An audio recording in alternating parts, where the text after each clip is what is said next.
I want to definitely move on to what I think is going to be the craziest part of this conversation, and that's the birth dearth.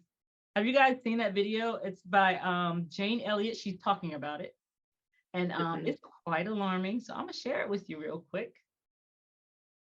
And right now, white people are really frightened. If you don't understand the destruction of Planned Parenthood offices, and you don't understand the wall that we're going to build on the southern border of the United States, you haven't read the book, The Birth Dearth by Ben Wattenberg. Ben Wattenberg was a brilliant Jewish man who was a member of the American Enterprise Institute. And he wrote a book, the first paragraph of which says, the main problem confronting the United States today is there aren't enough white babies being born in this country. He was an advisor to presidents of the United States. He wrote the book in 1987. He says if we don't change this and change it rapidly, white people will lose their numerical majority in this country, and this will no longer be a white man's land. Now, I'm not misrepresenting this. I'm telling you almost exactly what he says. He says there are 3 things we can do to solve this. Number 1, we could pay women to have babies, as they have been doing in Western European nations for years. Then he says, and these are his words, not mine, unfortunately, we would have to pay women of all colors to have babies, so we don't want to do that. He says the second thing we could do is increase the number of legal immigrants that are allowed into this country every year. And once again, he says, unfortunately, the vast majority of those going to come to this country today are people of color. We don't want to do that. The third thing, he says, and women had better pay attention to this. 60% of the fetuses that are aborted every year are white. If we could keep that 60% alive, that would solve our birth dearth. Does that sound like racism to you? Can you talk a little bit about the trauma associated with the trauma associated with it? One of the main traumas is it tells white people that they are superior because of the lack of melanin in their skin. And then they find out suddenly that we've got a black president. That's traumatic. That's where the trauma is. Living a lie, finding out the truth is traumatic. Finding out now, recently, that within 30 years, white people will be in the numerical minority in this country is going to be traumatic. White people are scared to death right now, particularly white males. They're scared to death that they are going to lose their power in the future. And they are. If you want to get ready for the future, if you want to be treated well in the future, treat others well in the present. What we do in the present constructs the future. We call the Japanese, and you'll pardon me, but this is what we call them, slant-eyed little yellow movers. We didn't say that about the Germans. After the war, we rebuilt Germany and Japan, and we get along beautifully with the Japanese. That was in 1945 that we finally won that war. How many years ago was that? Figure that out quickly. I'm not a math person, but you're not a math person, but you know it wasn't that far. Right. And it didn't take 50 years for us to have peace with the Japanese and the Germans. Is that you guys' first time seeing that video? It is. Yeah. I've heard about it, but yes, it's my first time seeing it. Yeah, so let me know if you want the file. That's for anyone watching this, and that is for you all as well. I have the file. I actually printed out the entire book. And I started to read it because I needed to know exactly what's been going on behind closed doors in our nation's capital. And it is not a pretty picture. So what are your thoughts on this decision primarily affecting minority communities who are already dying at a disproportionate rate to other races? We know that Black women die at a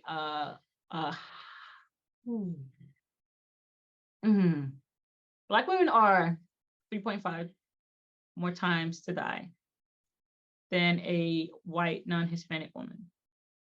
For Indigenous people, that number is even higher, 3.5 to 4.5, 4.5 in urban settings. Tell me your thoughts on that and how Roe V Wade is going to hit minority communities harder than most. Now, we may have different views on this. I guess I'll speak on that question first before mentioning anything about the video. I believe, now I don't have scholarly resources to reference what I'm saying, but based off of my experience in knowing those that have had complications or may have lost their life through birth, I believe, in my understanding, it wasn't necessarily because of the Roe versus Wade situation. Mhm. It was based off of the support and the resources available to us that are given to us while we're in the hospital. The Black woman that from my experience, don't get all the available options to them when there's complications. I've even had closely related people be in birth, and instead of trying to revive the baby or assist the mother, they only give them the final option. And instead of saying, okay, let's try this and try this, they don't try. Not everyone, but in some of these situations, they don't try to do anything other than the final situation, provide them different options, give them an additional care to facilitate a possibly having them live, or possibly even having that baby live in the cases that I experienced. So this, it will possibly affect the Black community, but I think in the same aspects of, the support from the hospitals in that manner. Mhm. And so that's what I think the difference is in a white mother going to receive care, because they're automatically assuming, more so than a Black mother, that they have full coverage to receive whatever care and they can provide to them. But with the Black mother, okay, let's give them limited options because they probably can't afford these other options that we have for them. But it's not necessarily, I guess it can impact that if we're having to have more babies, if we don't want to have more babies. Yeah, you can't even really buy your way out of that. Serena Williams almost died giving birth. Right. Serena Williams, and she's married to a billionaire who's white, which is even more strange.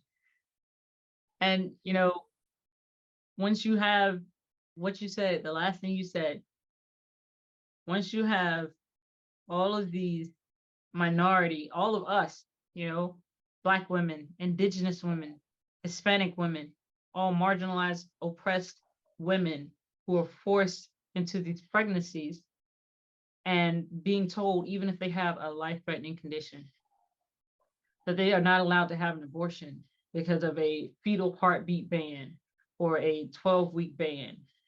Then you start to see where the deaths are going to climb. Plus this idea that we have a higher pain threshold as Black people. So we can't possibly be in as much pain as we say we're in. I remember being in a hospital with Dylan, and I was by myself. And at one point, I was having a difficult time breathing. And I literally just remembered this. And one nurse left, and she came in and she left so fast, I couldn't tell her that I had problems. And this was on a military installation. Mm-hmm. And I was by myself. That was the most terrifying thing ever. And that another nurse came in, a Black nurse came in. She asked me if I was okay, and I said, I don't think I can breathe. Something's not right. She set me up. She gave me oxygen, and the other nurse was like, "Oh, I asked you if you're okay," and I looked at her like, "Say what? Like, did you really know? You came in here, you left so fast. I thought you were done hokey pokey." Right.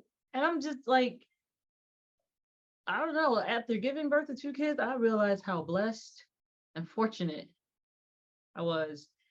I don't even want to take the chance anymore. Yeah. It's scary. It's literally scary. And Roe v. Wade is just designed to do just that. You think about us being a capitalistic society and a class always having to be on the bottom. What better way to do it? Yeah. And it's really important. I see this in the after effect of those women that may have lost children, Black women, or may have possibly almost lost their life. What I see now happening in those women, they're more selective in who they decide to be their care providers. They're more invested in doing the research of those care providers, and they're doing more self-care to learn more about their bodies to try to prevent the possibility of something going wrong. But can you really do it though? Can you really prevent it? So I can't really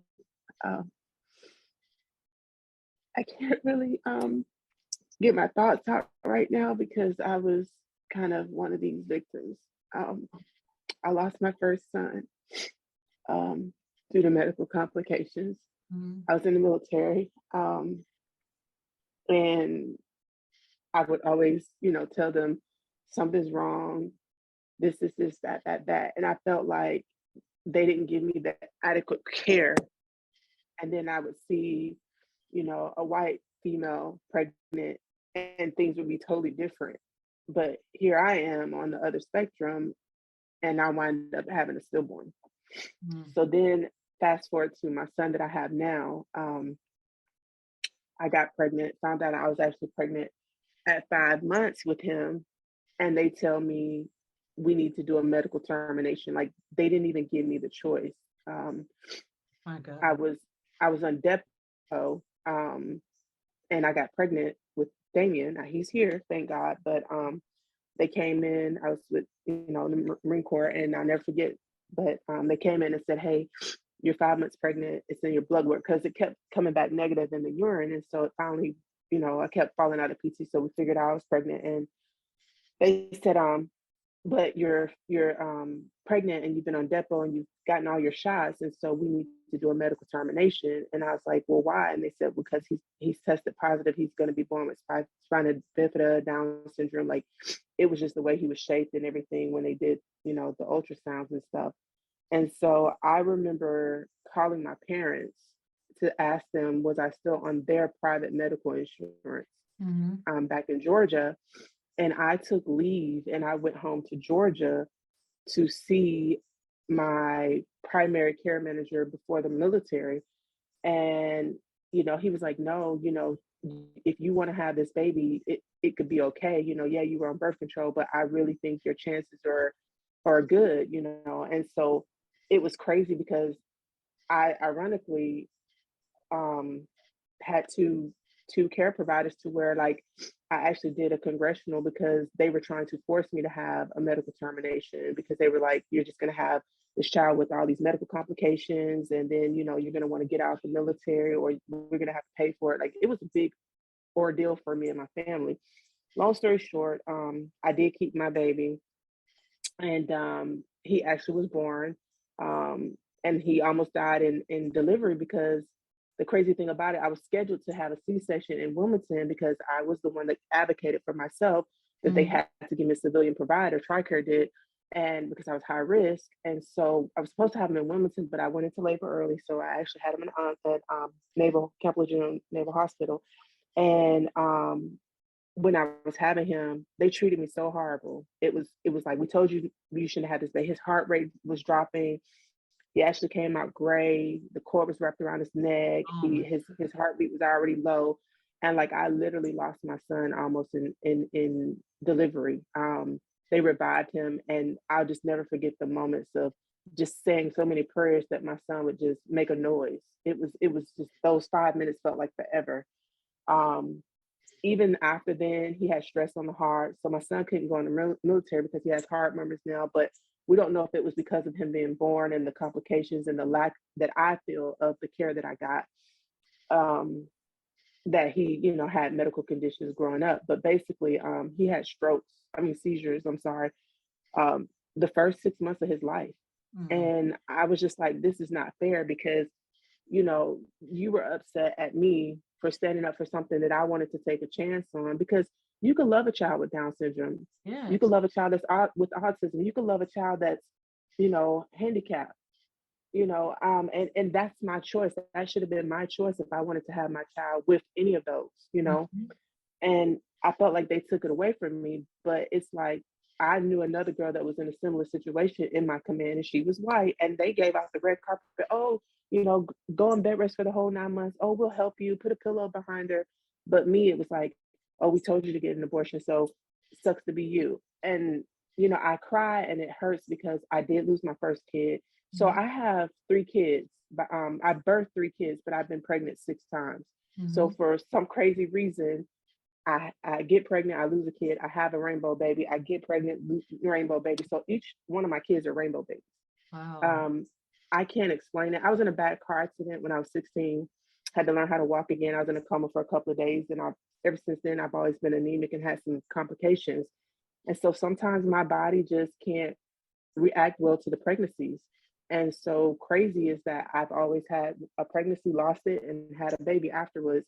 Even with Bria, you know, I was in Hawaii and they was like, hey, they said she tested positive for the extra chromosome, the 23rd or something like that. And they were like, hey, you should. And I was like, don't start this again. Do not start this again because I'm having my kid, you know.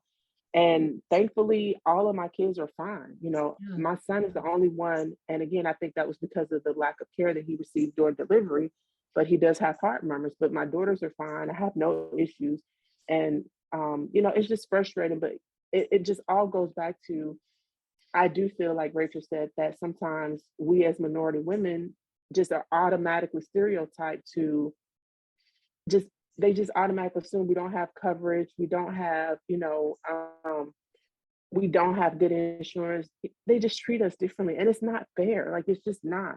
You know, I'm a government employee right now. I make really good money, and I'm dressed like, you know, what I am now. And it's like, I'll go to the doctor because I live in Alabama, it's, in my opinion, a racist state. And I'll go to the doctor, and it's like automatically sometimes I get treated differently just because you want to stereotype me. And the sad thing is, I work in, you know, the government. I can't really disclose where I work, but I have access to records, if that makes sense, and research. And believe it or not, there's more white Americans on welfare and government assistance than there is African Americans. So why is it when I go in, you automatically ask me for my Medicaid card instead of asking me for my medical insurance? Like, it's just crazy to me, but it happens all the time. You know, or they'll ask me for my kids. Oh, do you have your kids' welfare certification number? I'm like, well, my kids have never been on welfare. I've never seen a food stamp a day in my life. I worked hard to get to where I'm at, you know. And it's just crazy that we could automatically be stereotyped. And so if we could be stereotyped, we're also automatically just mistreated and labeled. And it's just not fair. And in 2023, we're still going through this, and it's just crazy to me. So I may have went off topic, you know, but it's just hard because I feel like my son, I actually had my son, he was stillborn, and I had to name him and I had to bury him. So I cried because I feel like, had you given me the proper care, my son would probably be here. And, you know, it's just crazy to me. Thank you for sharing. You're so much welcome. for sharing that. And you are like a walking testimony and blessing all in one. So thank you. And I'm glad that you have your 3 rainbow babies. I love seeing pictures of your daughters. But they look just too much like you, though. Just all 3 of them. Never seen kids look so much like their mama before. But thank you so much for sharing. I really do appreciate that. I really do. And it's crazy that you have to go through that. You know, they tell us that we gotta dress up to go to the doctor. Rachel, you do that? You get dressed up in your nice suit, or do you got, you know, you rock the uniform? What do you do when you're ready to go to the doctor? Well, I'm gonna be honest with you. I go in uniform. They be like, "You still got TRICARE?" Yes. Right. But even then, like, you know, I've been active duty and still, like I said, was mistreated because there was white male providers, you know. And I just feel like in the you know, experiences that I had, they would treat a white female differently than they would treat a Black female and a Hispanic female. But even worse, they would treat a Hispanic female better than they would a Black African American female. Now, this was just in my experience in the military, and I could not understand that for the life of me, because the last time I checked, we all had the same insurance. We do, and the crazy thing is, like, I have this mesh across my abdomen. I had an umbilical hernia when I had Mel in 29 pounds. And they didn't really explain to me why I had like a lump sticking out of my stomach. I didn't know what it was. And I got to, you know, Camp Lejeune. They were like, oh, you have an umbilical hernia. It just needs to be repaired. I was seeing a white male surgeon, and he said, you don't have a hernia. And clearly I see this thing sticking out. Like, it's just sticking out of my stomach. And they just told me, you know, you just need to work out. So I work out. I end up having a diastasis. My abs are split apart. I got this big hernia that's sitting there. It took me a year and a half before I could actually have surgery. And when TRICARE finally approved the surgery, they sent me to a plastic surgeon to have the mesh put on. Plastic surgeon saw my imaging, and he's like, you have an umbilical hernia. How long have you had this? I can't do plastic surgery on you. I ended up having to go Fort Bragg, and they had a plastic surgeon and a general surgeon tag team the surgery. It took like, I don't know how long it took. I have to ask Juan, because when I woke up, crazy thing, I didn't even have a belly button anymore. Just staples everywhere from here to there, and not a clue with like the extensive damage that was done. I still have pain to this very day. And that was like in 2011 when I had that surgery. Scar tissue pain and all this crap, because this guy insisted that I didn't have a hernia, something that you can literally see. It's a lump sticking out of your stomach. And you meant that. So it's, I believe you wholeheartedly. I believe you both. I don't understand. I'll give you a prime. I'm sorry. No, go ahead. I'll give you a prime example. The baby before Bria, my last one. I was pregnant in the military, and I was, getting ready for a PFT. So I was running, and I started having cramps really bad, which I already knew in my mind that it's just statistic for me, lose one, get one. So I was like, Lord, please don't tell me this is this moment, right? So I go to medical, they're about to close. So they say, hey, go to Naval Hospital. So drive me over to Lejeune to the Naval Hospital. I'm like, here we go. Sure enough, my gut was right. Get there, white male provider. He's like, oh, it's typical to bleed. Didn't even check me, wouldn't even check me. I told him my history. I said, hey, I have been pregnant 4 times. I have 2 kids, two losses, 2 gains. And I said, please, check me out. Wouldn't even check me. Just is like, oh, it's common. You're in your first trimester. It's common to spot and bleed and cramp. Just go home and rest. This was on a Friday. Well, guess what happened on Sunday? Pain unbearable. I couldn't even stand up. So my husband at the time, took me to the Naval Hospital, and they give me the same stuff. So I'm like, you know what? That was when I had kind of realized that I could go, use TRICARE and go out in town. So I was like, hey, I don't care if they bill me. Take me to Onslow. So we go to Onslow, but it was too late. By the time I get there, they were like, hey, you're losing your baby. And they were like, hey, we're going to have to do a DNC. So imagine how I feel. I was angry for a long time, because that could have possibly been prevented had you checked me on Friday, and given me the proper care. Yeah. But you didn't, And so then when I went back to, because I'm the type that, again, I lead from example, or at least I try to, for my, kids. I went back to the emergency room, and I actually filed a complaint with the hospital. Hey, he should have checked me. He could have did a whole lot more. This, that. And the thing was like, why? I just wanted to know, like, why. And the guy was like, well, he just a white male provider. He just felt like it was. And then he goes, well, I just didn't feel the need. You already had 2 kids. Like, you have a boy and a girl. Was it?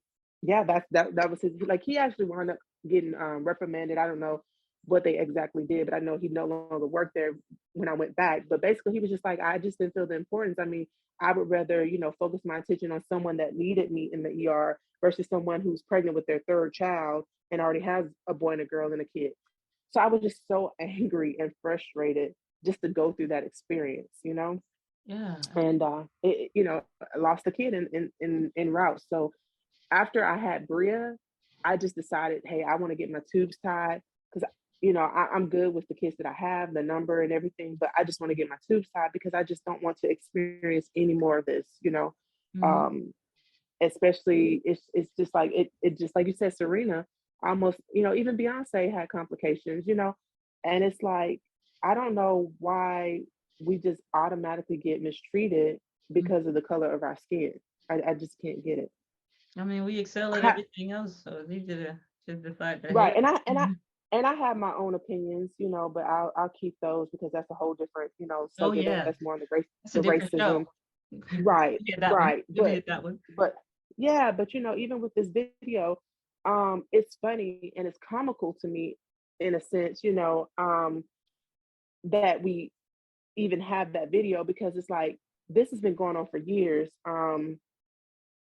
That they want us to try to revitalize the and I hope I didn't go out, but yeah, and it's impossible. And I don't mean that no matter what they try to do to us, that is going to be an impossible task, because if you really look at society, it's so blended. I'm a mixed child, believe it or not. Even though my birth certificate say African American, my mom is Black, my biological dad is white. My birth certificate was labeled Black. Why? Because my mother was Black, and in Georgia they said if you had a drop of Black, you're Black. Yep. So I acknowledge myself as Black. I do. But and I was raised in an all black home. Like Yeah. my adopted parents were both black, and so in my mind, I'm black. I look whatever, but I'm black. And so I say all of that to say with this video, it's comical to me that you would try to be so facetious and try to, you know, come up with all of this stuff to prevent us or to, you know, increase your numbers, but it'll never happen because it's your white race that is mixing regardless. You know, they're choosing to mix. Yeah. So you and at this point, if you really think about it, we got this. What is those? I can't think right now. You know, all of those tests that you could take and find out. No one is really just 100% African American or 100% Caucasian. We're all so mixed up right now. Oh, yes, we are, So most definitely. And the further we get so into the future, the more mixed up we're gonna be. So right. So the more you try to be, you know, facetious or malicious with your intents, the more it's not going to work. mhm. And like I said, just given on my background and the type of work that I do, I know for a fact statistically, based off the numbers that I see every day, it's more white people on welfare and Medicaid and government assistance than it is African Americans. So while you think you're hurting us, you're actually hurting your own people. Yeah. That's And just my opinion. oh yeah, we gonna touch on. Oh my God, you're giving me all the feels because you just tapping each topic I'm gonna be discussing in future shows. You have no idea, especially when it Mhm. comes to the temporary assistance for needy family and social welfare program. Um, ladies, first I want to ask: does anyone else have anything to add on the birth dearth? Mm. I know you might have to. What's that, Rachel? On the video, just like Cece was saying, this method of thinking has been in multiple categories. So it's not just here with um, abortion. Mm-hmm. If you go back and look at any category, you're going to find a video like this. Mm. There's always been a Mhm. scheme somewhere. Oh yeah, of course. And, you know, it's about making sure people are aware. That's why you had a hard time finding it. Because the more we begin to educate and the more we begin to talk about these things, people are becoming aware. Mhm. So that's really the only way to get ahead of these things is to stay educated, to put certain curriculums or to train our communities or educate our communities on what's going on. Mhm. And I do want to say one last thing about, you know, the scenarios of how women of minority are being treated in the hospital. Based off of what we just heard and just the experiences I have, the story she told, I know several women with similar stories. And the lesson learned for me and what I tell all my people within my family is always get a second opinion. Yeah. Mhm. Anytime you get some confirmed immediate decisions that they want you to do, always get a second opinion. Just like, you know, just like with cancer in our community, Right. Yeah. Mhm. get a second opinion. And more than likely, every time that second opinion has been a different opinion. Mhm. Right. Right. You guys have just like made made my day. This has been a great conversation, and I really am grateful. And before we cut out, I want to take one more second, just go to a commercial one more time, because I know there's cool fashion boutiques called A Few Fashions, and I happen to know the owner. Pants and the shirts are amazing. So give me a second, and we'll be right back. Everything looks good.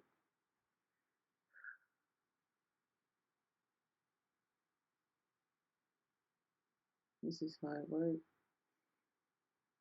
It's worth it though. Worth it. Need a new wardrobe. The Q fashions. I like this. It's comfortable. It has pockets. Yes.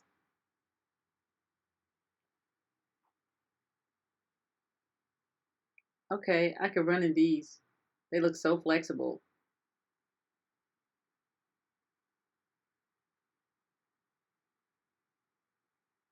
Yeah, I can definitely move in those.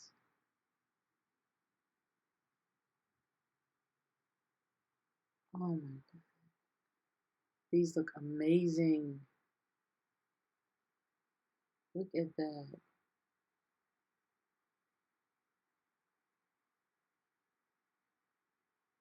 Okay. Check out these sets. Oh, I love the colors. This is nice. I normally wouldn't even wear colors, but I wear this. Okay.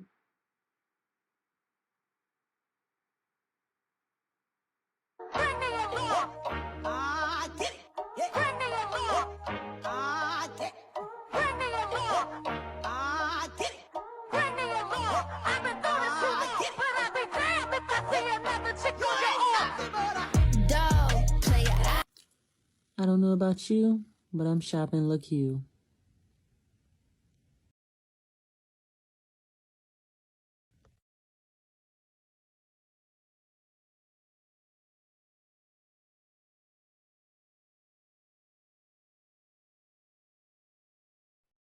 And we're back, and I hope you all had that website written down so you can go to leqfashion.com and buy yourself a whole new wardrobe.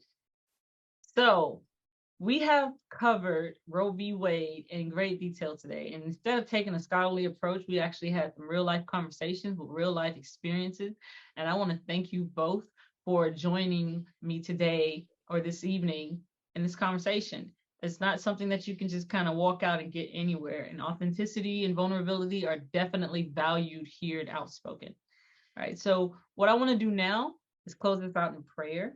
So if you could please bow your head, I'm going to do just that. Heavenly Father, we thank you for the conversations that have flowed through this evening. We thank you for the vulnerability that was shared. We thank you for your spirit, which undoubtedly moved in between each and every one of us tonight. We ask that it not stop here, oh God, that it carry on throughout the earth, and that all ears who hear it are touched by it and moved to action, oh God, taking big steps just as you called us to do. But we thank you, oh God, and we honor you, and we give you all the praises and all the glory, because we know that each victory shared tonight is your victory, and the victory belongs to you. So we say these things in Jesus' name. Amen, amen, and amen. Amen.